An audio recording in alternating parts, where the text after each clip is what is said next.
So just running through the measuring blocks on a 2 litre TDI BKD engine, no DPF, 2005.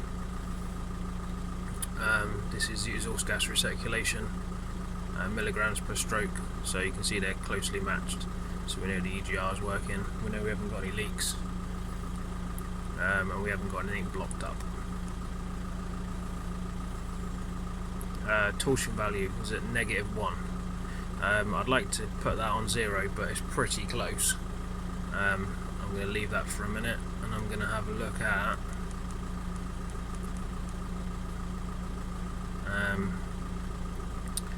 the boost pressure specified in actual, nice and close as well. If they're 300 apart, 300 millibars apart, you'll get overboost or underboost, depending on which way round it is, whether it's over or under. But yeah, they're nice and closely matched, and if I rev the engine, that's perfect.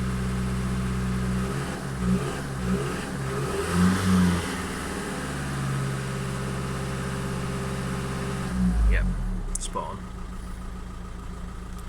So let's move on to group 13. Right, group 13 is what each injector is doing to stabilise the idle, whether they're having to put a little bit more or a little bit less. So the positive numbers are putting a little bit more than the base injection quantity, and the negative number, which is only on cylinder 1, is putting a little bit less. So anywhere where you see these within 1 milligram of each other is very good. You can probably get away with 2 milligrams difference, so that might be like, say, -1 and then +1 here would give you a difference of 2, which would be borderline okay. It's not great, but these figures look brilliant. The biggest deviation is between 1 and 4, which is, if you add them two together, it's about a half, and that's about 25, so it's, the difference is 0.75, which is perfect. Now the last group we want to look at is 15. This is going to be our fuel consumption. So fuel consumption is 0.4.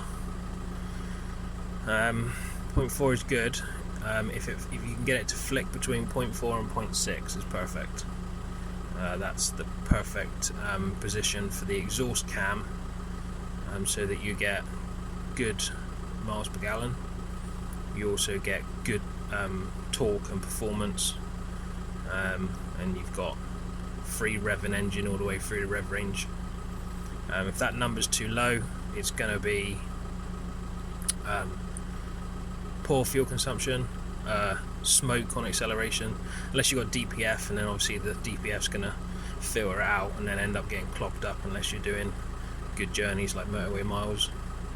But if you're doing town driving and your exhaust cam's poorly adjusted and you're getting a lot of smoke, which is going to block up your DPF. On this, there's no DPF, so you can see if it's smoky, and it doesn't smoke. It's pretty good. I'd like to get that to start flicking between 40 and 60, which it might do. It's got a couple of degrees yet before it goes full temperature, and I'd like to have that on 0. If I could get that on 0, it would be perfect. If I rev, it will move slightly.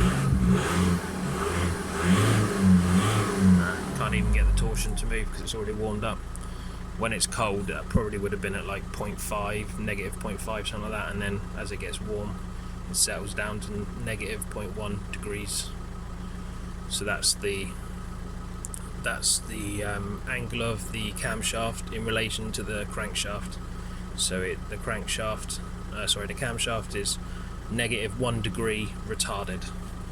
So if I wanted to change that to 0, I would slacken off the inlet camshaft sprocket, and I would move it in a clockwise direction, if looking from the end of it, which would be moving it towards the front of the car, very, very slightly, and that would get it to a more positive number. Try and hit 0. So I'm going to go give that a go now and then see what I can get.